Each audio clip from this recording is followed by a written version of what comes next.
Personal loans, home loans, business loans ఎలాంటి రుణాలకైనా వెంటనే ఈ నెంబర్కి కాల్ చేయండి. నమస్తే, వెల్కమ్ టు మనం జీవి. నా పేరు వలి. ప్రస్తుతం నాతో పాటు స్టూడియోలో ఉన్నారు కరాటే కళ్యాణి గారు. వారితో మాట్లాడదాం. కళ్యాణి గారు నమస్తే అండి. నమస్తే. కళ్యాణి గారు, లావణ్య నిన్న వాళ్ళొక కొత్త కేసుతో తెర మీదకి వచ్చింది. నా బంగారం మొత్తం మాలవి మల్హోత్రా దొంగతనం చేసుకుని వెళ్ళిపోయింది. నేను లేనప్పుడు ఇక్కడికి వచ్చారు విల్లా దగ్గరికి, నా బంగారం పుస్తలతో సహా అన్ని దోచుకుని వెళ్ళిపోయారని చెప్పి కేసు కూడా పెట్టారు. అసలు ఈ కేసుకు సంబంధించి ఇక మాట్లాడకుండా ఎప్పుడు ఆపేస్తారని చెప్పి జనం అంతా అనుకుంటారు.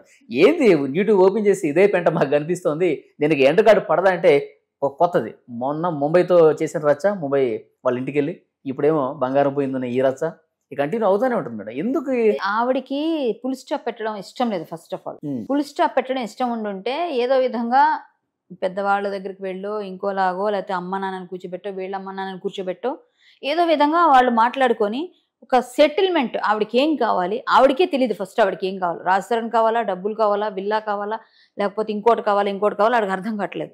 సో ఆవిడ క్లారిటీ లేకపోవడం వల్ల ఇదంతా వచ్చిన తంట ఇదంతా. అయితే ఒకరోజు ఒక కేసు అయిపోయిందంటే రోజు ఏదో ఒక సెన్సేషన్, లేకపోతే వేరుగా టీవీ మీరు మాత్రం వేస్తారా, ఇంకోళ్ళు వేస్తారా? ఏ టీవీలో చూపించాలంటే మెయిన్ స్ట్రీమ్లో కానీ, మెయిన్ స్ట్రీమ్ మీడియా కానీ ఏదైనా చూపించాలంటే మీరు కొంచెం వెరైటీగా ఏదైనా సెన్సేషన్ చేస్తేనే కదా చూపిస్తారు. సెన్సేషన్ లేకపోతే ఎందుకు చేస్తారు? రోజు ఇప్పుడు మీరు ఒక ప్రోగ్రామ్ చేస్తున్నారు అనుకోండి, ఒక ప్రోగ్రామ్కి 3 days 5 days పెట్టుకుంటారు ప్రోగ్రామ్. ఫస్ట్ డే హైలైట్ చేస్తారు పేపర్లో, టీవీలో, అన్నిట్లో. ఆ తర్వాత చివరి రోజు వస్తుంది. మధ్యలో రోజులు ఎప్పుడైనా మీకు కనిపిస్తుంది? ఏమన్నా కనిపించదు. సేమ్ ఇదే అంతే. ఇప్పుడు 3 నెలలుగా నలుగుతున్నది, మధ్యలో చల్లారిపోతుంది, నాకేమీ లేదు అనుకున్నప్పుడు సర్మన్ మళ్ళీ ఏదైనా పెట్టాలి. ఏంది మీడియా నన్ను పట్టించుకోవట్లేదు, ఇప్పుడు మనం మళ్ళీ ఏం చేయాలి అంటే మీడియా నాకు అటెన్షన్ పే చేయాలి అంటే నేను ఏదో చేయాలి. సో ఏదో చేయాలి. ఏమండి ఒకటి అడుగుతారు, మాలవి మల్హోత్రా ఈమె జైల్లో ఉన్నప్పుడు వచ్చింది అంటుంది. అంతకు ముందు వచ్చిందా, ముందు వెళ్ళిందా? మీ ఇంట్లో కెమెరాలు ఉంటాయిగా, సీసీటీవీ ఫుటేజ్ ఉంది కదా మీ ఏరియాలో.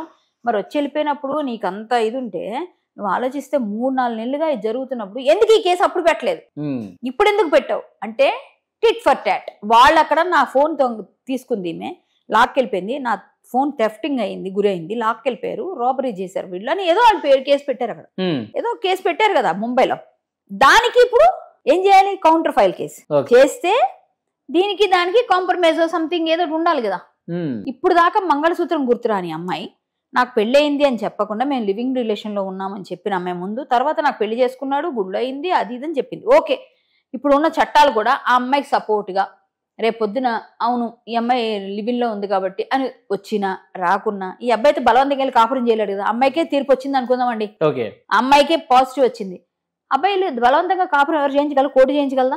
మీరు చేయించగలరా? నేను చేయించగలరా? ఎవరైనా చేయించగలరా? అమ్మాయి చేయగలదా? చేయలేదు కదా. సో ఇంట్లో వచ్చి ఉండంటే ఉంటాడా? నేను చూసా ఆ రోజు అబ్బాయిని, బ్రా నువ్వులే, హీఈస్ మై మ్యాన్. అవునమ్మా నీ మనిషే. ఆ అమ్మాయి అప్పుడు వచ్చిన రోజు ఏం చేసావు? ఆ రోజు వచ్చిన రోజు తీసుకెళ్ళిపోయి దొంగలాడింది. మరి ఏంటి, రోజు ఒక జోక్ ఉంటుంది, నా భర్త చల్లగా ఉండాలని మంగళసూత్రం తీసి ఫ్రిడ్జ్లో పెట్టాను అన్నట్టుగా ఈమె తీసుకెళ్లి బీరువాలో పెట్టింది. ఏ రోజు వేసుకొని రాలేదు, ఏ రోజు ఆమె మట్టిలు లేవు, ఏ రోజు ఆమె మంగళసూత్రం లేదు, ఈ రోజు బంగారం లేదు మంగళసూత్రం అంటే మంగళసూత్రాలు తీసుకుని మంగళసూత్రాలు అంత అవహేళన చేస్తున్నావు నువ్వు? మంగళసూత్రం అంత చీప్గా ఉందా? మంగళసూత్రానికి ఒక విలువ లేదా?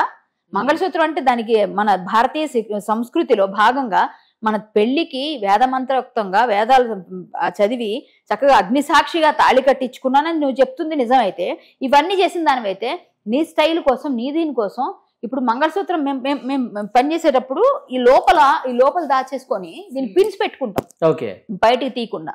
ఎందుకు అంటే మంగళసూత్రాన్ని బయటికి తీస్తే అది ఏదో చిన్న ఫీలింగ్. అంటే కొంతమంది ఇంకా పాటిస్తున్నాము. అయితే ఇప్పుడు నాకు డైవర్స్ అయిపోతే నేను తీసేస్తాను, ఎందుకంటే ఇంక నేను అయిపోయింది కాబట్టి, లేదా అయినా ఉంచుకుంటాను నా ఇష్టం అయితే, అది వేరే విషయం. మట్టిలు పెట్టుకోవాల్సిన వాళ్ళు మట్టిలు పెట్టుకోవాలి. మనం ఏది చేయకుండా ఈ రోజు నా బంగారం పోయిందో, ఇది పోయిందో, 10 సంవత్సరాలు నా బంధం, మరి 11 సంవత్సరాలు కలుస్తున్నాం అని చెప్పేసి అనే లావణ్య గారు ఇన్ని రోజులు ఇంత గొడవ జరుగుతుంటే ఇదిగో రాస్తారు నాకు కట్టింది, చూపించలేదు, నగలు ఇవి లేదు. ఆమె ఇంకోటి కూడా చేసింది. నాకు తెలిసిన విశ్వసనీయ వర్గాల సమాచారం ప్రకారంగా ఆమె ఆ విల్లా తాలూకా పేపర్స్ కూడా వేరే దగ్గర దాచింది. కానీ అది రాజస్థాన్ పేరు మీద ఉండడం వల్ల అది మళ్ళీ ఇంకొక డూప్లికేట్ కాపీ వీళ్ళు అది మిస్ అయిపోయాయని పెడితే వీళ్ళకే ఇచ్చారు. సో అది అప్పుడు ఈ పరిగణలోకి రాదు ఆ పేపర్స్. సో వీళ్ళ దగ్గర ఉన్నవే ఒరిజినల్స్. సో ఇప్పుడు ఎవరు ఓనరు? రాస్తారు.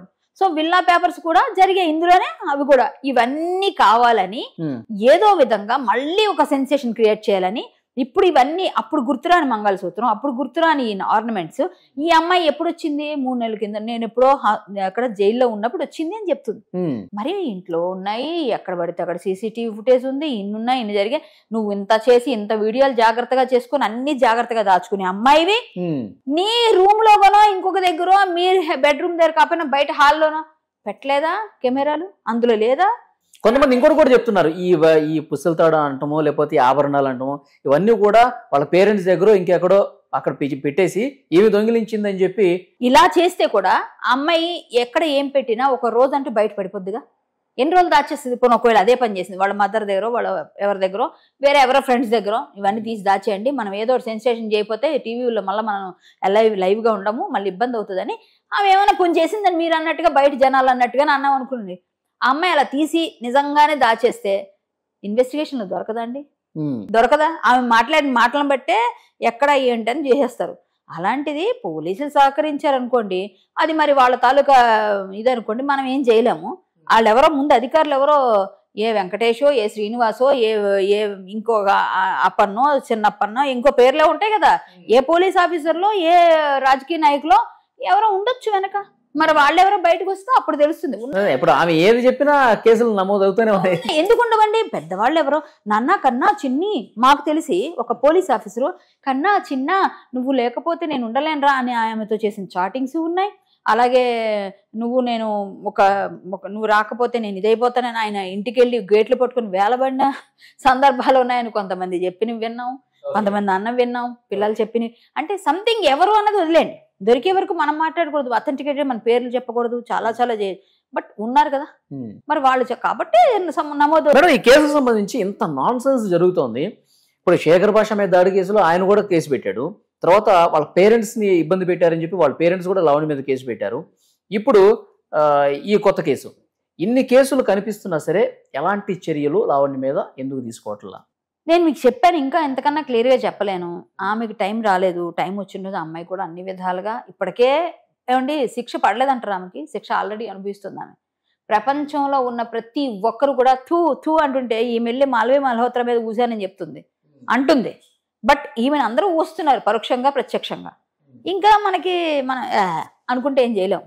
సో ఇప్పుడు మీకు అర్థమైందండి, ఆమెకు శిక్ష ఇది శిక్ష కాదా? ఇది శిక్షేగా. ఆటోమేటిక్గా ఆమెని ఎవరు మెచ్చుకునే వాళ్ళని చూపించండి. ఆమె పెట్టుకున్న పెయిడ్ ఎవరైతే ఉన్నారో వాళ్ళే మాట్లాడుతున్నారు. ఆ పెయిడ్ వాళ్ళే నా దగ్గర కూడా వచ్చి లేనిపోని నా మీద నిందలేస్తారు, మీరు అంటారు మీ మీద నిందలేస్తారు, ఇంకొకళ్ళ మీద వేస్తారు. ఎవరైతే మనం పెయిడ్ వాళ్ళు వాళ్ళ తాలూకు మనుషులు అంటారు వాళ్ళే. ఇప్పుడు ఎవరిని ఇప్పుడు ఒకవేళ ఇంకెవరినైనా కొన్నారు, వాళ్ళకి డబ్బులు ఇచ్చారు, షో మీ ప్రూఫ్స్, చూపించు అన్ని క్లియర్గా, ఎవరికి ఎక్కడున్నాయి? మరి అలాగే మేము కూడా అంటాం, మీరు అన్నట్టు మేము అనలేమా అంటే, అమ్మాయిలు నాకు డైరెక్ట్ బెదిరించారు కాబట్టి నేను వాళ్ళు పెయిడ్ నెంబర్ కాదు అని అనుకుంటాం. సో నేనైతే నీకేం చేయలేదా థ్రెట్, మీకేం చేయలేదా, మేము చేయించలేదా అంటే ఒకళ్ళు నోరు మూసేద్దామని గట్టిగా మాట్లాడాను అంటే నా మాట నమ్మేవాళ్ళు 10 మంది అని ఉంటారు కదండి. లక్షల కోట్ల మందిలో 10 మంది అనే నా మాట నమ్మేవాళ్ళు ఉంటారుగా, వాళ్ళకైనా అర్థమవుతుందిగా ఎలాంటి వాళ్ళు ఎవరేంటని. సో ఇప్పుడు ఈమె కావాలనే ఆ కేసుకి మనం కౌంటర్ ఫైల్ కేసు పెట్టాలి. ఇప్పుడు నేను పెడితే ఆటోమేటిక్ గా వాళ్ళు వెతుక్కోమనండి, తీసుకెళ్లిపోయి ఉంటే అమ్మాయి బంగారం అన్ని వివరాలన్నీ ఏవో ఉంటాయి కదా ఆటోమేటిక్ గా ఉంటే, సరే అమ్మాయి దగ్గర వెతకండి, దొరికితే తీసుకోండి, లేకపోతే అమ్మాయికి నిజంగా తప్పు చేస్తే శిక్షించండి. కానీ ఇంతకాలం ఏం చేసావు? నీ మంగళసూత్రాన్ని ఎందుకు తీసి దాచావు? మరి ముగ్గుడు అన్నప్పుడు ఆ విలువలు ఆ గౌరవాలు భారతీయ స్త్రీకి ఉండాల్సిన లక్షణాలు లేకపోతే ఏ విధంగా మాట్లాడుతావు? అంటే అందరూ సినిమాల్లో పనిచేసిన వాళ్ళు బయట ఉన్న వాళ్ళు వేసుకొని తిరుగుతున్నారా అంటే వాళ్ళకి బుద్ధి లేదంటే నీకు బుద్ధి లేదా? వాళ్ళకి బుద్ధి లేదు, సరే నీకు బుద్ధి లేదా? నువ్వు భారతీయ నారి మన సంస్కృతి సంప్రదాయం మాట్లాడుతున్నావుగా టీవీలో కూర్చొని, మరి అదేనా సంస్కృతి, అదే సంప్రదాయమా? మరి మంగళసూత్రం చల్లగా ఉండాలి రాస్తారని చెప్పి లోన్ పెట్టాల్సింది ఫ్రిడ్జ్ లో, నేను చెప్తే అక్కడ బీరువాలో పెట్టి మంగళసూత్రం పోయింది. మంగళసూత్రం కట్టించుకున్నప్పుడు ఎందుకు ఫోటో లేదు? మంగళసూత్రం కట్టించుకున్నప్పుడు ఫోటో ఉండాలి, కనీసం బొట్టు పెట్టినప్పుడు ఫోటో ఎందుకు లేదు? ఇన్ని ఫోటోలు అని ఫోటోలు తీసుకున్న వాళ్ళు మంగళసూత్రం కట్టించుకున్నప్పుడు పెట్టుకోలేదు ఎందుకు? లేకపోతే అవన్నీ చేయలేదండి మాకు అదండి అలా లేదు ఇలా లేదు అంటావా? సరే నీకే తీర్పు వచ్చిన అబ్బాయి అయితే కాపురం చేయడు కదా. సో నువ్వే ఆలోచించి నాకేం కావాలి, ఏం చేయాలి. ఇప్పుడు ఇన్ని రోజులు మీడియా ముందు ఇంత రచ్చ చేసినప్పుడు మెల్లదు చూపిస్తూ దీనికి విలువ లేదో రాస్తున్నారు అని అడగాల్సింది కదా. నువ్వు కట్టావు కదా అని అడగాల్సింది కదా. డైరెక్ట్ తీసుకొచ్చి ఇదిగో నువ్వు కట్టింది పలానా టైంలో పలానా ప్లేస్ లో పలానా దగ్గర వీళ్ళకి సాక్ష్యం అని నువ్వు ఎందుకు చెప్పలేదు, ఎందుకు రాలేదు? మేము లివిన్ లో ఉన్నాం, లివిన్ లో ఉంటే ఓకే, లివిన్ ఇప్పుడు ఆల్రెడీ అది లీగల్ గా చెల్లుతుంది, కొన్ని రైట్స్ వస్తాయి నీకు, కరెక్టే. అలా అని చెప్పి కాపురం చేయించే రైట్ ఎవరు ఇవ్వలేదు, ఏ కోర్టులో ఇవ్వలేదు. నాకు ఇష్టం లేదు, ఆమె ఇలాంటి పని చేస్తుంది, ఇంత రచ్చ చేసింది, ఇప్పుడు నా పరువు లేదు, నా పెళ్ళం నా ఇంట్లో మంచిగా ఉండాలి, మర్యాదగా ఉండాలి, నన్ను బాగా చూసుకోవాలి తప్ప పబ్లిక్ లోకి ఎక్కకూడదు అని అబ్బాయి అనుకుంటే, అబ్బాయి కానీ అబ్బాయి వేస్తే ఎస్. ఇప్పుడు గట్టిగా పెళ్ళం గురక పెడితే కూడా డైవర్స్ ఇస్తున్నారండి, అది కూడా వచ్చింది చట్టం, తెలియదేమో. గురక పెడితే కూడా డైవర్స్ ఉంది. మరి అమ్మాయి ఏదో చేసిందని చెప్పి పెడితే అబ్బాయికి ఇవ్వరా? సో ఆటోమేటిక్ గా అప్లికబుల్ కదా, నీకెంత ఉందో అతనికి ఎంత రైట్ ఉంది కదా. సో నువ్వు ఇష్టం వచ్చినట్టుగా అబ్బాయి నిందలేయడానికో లేకపోతే ఇంకోట కేసు చేద్దాం అంటే అవ్వదు. సో నువ్వు చేస్తున్నంత ఫేక్ ఎలిగేషన్స్. ఒకవేళ నిజమైతే ఇంతకాలం ఇది అవుతున్నప్పుడు ఇంతకాలం నువ్వేం ఏం చేస్తున్నావు? ఇప్పుడు ఇలా జరిగిందంతా చేసి ఇంత జరుగుతూ ఇంత అయిన తర్వాత ఆ అమ్మాయి మీద కౌంటర్ ఫైల్ కేసు చేస్తే గానీ నాకు ఇక్కడ ప్లస్ అవ్వదు అని నేను ఎప్పుడు మీడియాలో అలా కనిపించాలి అగ్రెసివ్ గా. వాళ్ళు నేను ఏదో సెన్సేషన్ చేస్తే గానీ, ఎవరి మీద ఒక ఎలిగేషన్ ఇస్తే గానీ ఎయిర్ అన్నట్టుగా ఇప్పుడు మాలవి మల్హోత్రా దొంగతనం, రాజస్థాన్ దొంగ, లేకపోతే ఇంకోటి ఎవరో ఏది పెడితే ఈ అమ్మాయి ఫోన్లు మాత్రం తీసుకెళ్ళినవి, అందరి ఫోన్లు తీసుకెళ్ళిపోయి ఆన్ పెడుతుంది, అందరికి ఫోన్లు ఇవ్వకుండా దగ్గర పెట్టుకుంటది, వీడియోలు ఆడియోలు అన్ని వస్తాయి, కానీ ఒక్కరు ఫోన్ ఇవ్వదు. ఫోన్లు కొట్టేసి అలవాటు మేడం, ఉదయం ఫోన్ కొట్టేసింది అంటారు. కూడా తెలుసా, చాలా మంది పెద్ద డబ్బులున్న వాళ్ళు ఉంటారండి, చాలా మందికి వాళ్ళకి హోటల్కి వెళ్ళి స్పూన్స్ కొట్టే అలవాటు ఉంటుంది తెలుసా మీకు ఇది? తెలుసా? చాలా మంది విన్నారు కదా, పెద్ద ఆడా మగా నేను తేడా లేదు, వాళ్ళకి హోటల్కి వెళ్ళి ఆ స్పూను ఫోర్కు దొంగలాడితే గానీ వాళ్ళకి మనశ్శాంతి ఉండదు. సో కొంతమందికి ఒకటి ఉంటాయి, మరి ఏమికి అలవాటు ఉందా లేదా అన్నది మనకు తెలియదు. మరి ఇప్పటిదాకా అన్ని ఫోన్లు తీసేస్తున్నాయి చూస్తే మరి మేబీ ఫోన్ దొంగతనం చేయటం రికార్డులని ఇంట్రెస్ట్ ఏమో అలా.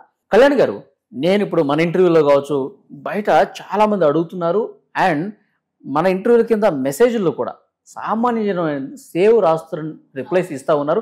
దాంతోపాటు రాస్తరుని ఎప్పుడు బయటకు వస్తాడు, ఎప్పుడు స్పందిస్తాడు, ఎప్పుడు మీడియా ముందుకు వచ్చి మాట్లాడతాడు, ఇదే మేడం ఎప్పుడు వస్తాడు అంటే ప్రజలందరూ సేవ్ రాస్తరుని అనే క్యాంపెయిన్ నిర్వహిస్తున్నారనే చెప్పాలి. ఒక విధంగా ఒక క్యాంపెయిన్ నడుస్తుంది బయట. కళ్యాణ్ గారు మీరే సేవ్ చేయాలంటున్నారు. మళ్ళీ నన్ను అడుగుతున్నారు, మేడం మీరు ఇన్స్టాగ్రామ్ లో నేను మెసేజ్ చూపిస్తే నిన్న కూడా ఒక ఆయన పెట్టాడు, 3వ తారీఖున వెళ్ళి ఆమె పెట్టిందండి, వెళ్ళి అక్కడ జీ తెలుగులో డేట్లతో సహా జీ తెలుగులో మాట్లాడింది, 7th అక్కడికి వెళ్ళింది, ఎక్కడికి ముంబై, ఇవన్నీ డేట్లతో సహా పెట్టాడు ఒక అబ్బాయి. పెట్టి ఇలాంటివన్నీ చేస్తున్న ఈ అమ్మాయి ఫేక్, ఇవన్నీ ఈ అమ్మాయి తప్పులు చేస్తుంది అని చెప్పి మాట్లాడుతూ అన్ని రాసి పెట్టాడు. ఇప్పుడంతా మనకి వాళ్ళు ఇంకోసారి చేయొచ్చు, ఇంకోసారి చూపిస్తామని. సో అవన్నీ పెట్టి అబ్బాయి చెప్పి ఈ అమ్మాయి కరెక్ట్ కాదు, ఈ అమ్మాయి నుంచి కాపాడండి, ఎవరు చూసినా ఇదే మాట మొత్తం రాసి సేవ్ రాస్తారు. కళ్యాణి గారిని మీరు సపోర్ట్ చేయండి. ఎస్ మేము సపోర్ట్ చేస్తాం, కానీ రాస్తారనుకంటూ ఏదో సినిమా ప్రమోషన్స్ అవి ఉన్నాయనో ఏదో పని మీదో, లేకపోతే ఈ అమ్మాయి ఎందుకు ఇవన్నీ రావట్లేదు. నిన్న మొన్న ఏదో టీవీలో చూసా, అదే ఆ జీ తెలుగులో, నేను అందరితో కలిసి ఉన్నాను, రాస్తారని కూడా నాతోనే వస్తే మీరు అందరు షాక్ అయిపోయి కంగ్రాట్స్ చెప్తారా అని ఏదో అడిగిందాం. అబ్బాయి వస్తాడో రాడో, ఈ అమ్మాయి వస్తుందో మనకు సంతోషమే, వాళ్ళు ఏం పెడితే మంచిగా ఉంటే ఎవరిద్దంటారు సార్? కొట్టుకోవడాలు, అమ్మాయి మీద నిందలేయడం, లేనిపోని తలనొప్పులు చేస్తే కదా బాధ, అందరి మీద లేనిపోని ఫాల్స్ వేస్తే కదా బాధపడేది ఎవరైనా. అమ్మాయి వెళ్ళి నిజంగా కలిసిపోయాడు, హ్యాపీగా ఉన్నారు, అట్లా ఒక డైలాగ్ వేసేస్తారంటారా? ఎవరు? లావణ్య అలా వేసేసి వదిలేసింది ఆమె. సరే అది ఏదేమైనా కానీ ఆ అమ్మాయికి ఏదైనా మంచి జరిగితే మనం కుళ్ళుకునే వాళ్ళు ఎవరు లేరు.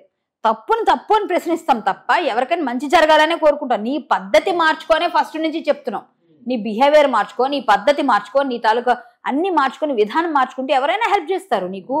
నువ్వు ఆడపిల్లలా బిహేవ్ చేయట్లేదు కాబట్టి మేము ఎవరైనా చేయలేకపోతున్నాం. నువ్వు ఆడపిల్ల లేవు ఫస్ట్ నుంచి కూడా, అదే కదా నేను చెప్పింది. నువ్వు ఆ బిహేవియర్ బాగాలేదు కాబట్టి మేము ముందు సపోర్ట్ చేసిన వెనక్కి వచ్చేసావంటే దాని అర్థం ఏంటి? సో నీ పద్ధతి బాగాలేదు, అది మార్చుకోవాలి కదా. నువ్వు అది మార్చుకోకుండా నేను సాధిస్తా, నా పంతాన్ని నేను చూపిస్తా అంటే ఇప్పుడు ఆమె గురించి పూర్తి హిస్టరీ రాస్తరు నోటి నుంచి వినాలని నాకు ఉంది. ఖచ్చితంగా రాస్తరును నాకు తెలిసి నేనైతే కాంటాక్ట్ చేసే పనిలో చేస్తున్నా. తొందరలోనే వస్తాడు, ఎప్పుడు వస్తాడు అనేది మొన్న కూడా చెప్పాను నేను అదే పనిలో ఉన్నా. చెప్తానండి 2-3 రోజులు, ఈ వారంలో అయిపోలేని అనుకున్నాను. అయిపోతే నేనే చేస్తాను ఇంటర్వ్యూ, మీరు ఖచ్చితంగా చూస్తారు. రాస్తారు నోటి వెంట అన్ని నిజాలు చెప్పిద్దాం, అన్ని క్వశ్చన్స్ అడుగుదాం. మీ క్వశ్చన్స్ కూడా మాకు రాసి పంపించండి. ఒకవేళ రాస్తాడు మా ఇంటర్వ్యూకి వస్తే ఏ క్వశ్చన్స్ అడగాలి, ఏ దానికి సమాధానం కావాలి, మీరు ఈ ఇంటర్వ్యూ కింద రాసి పంపించండి.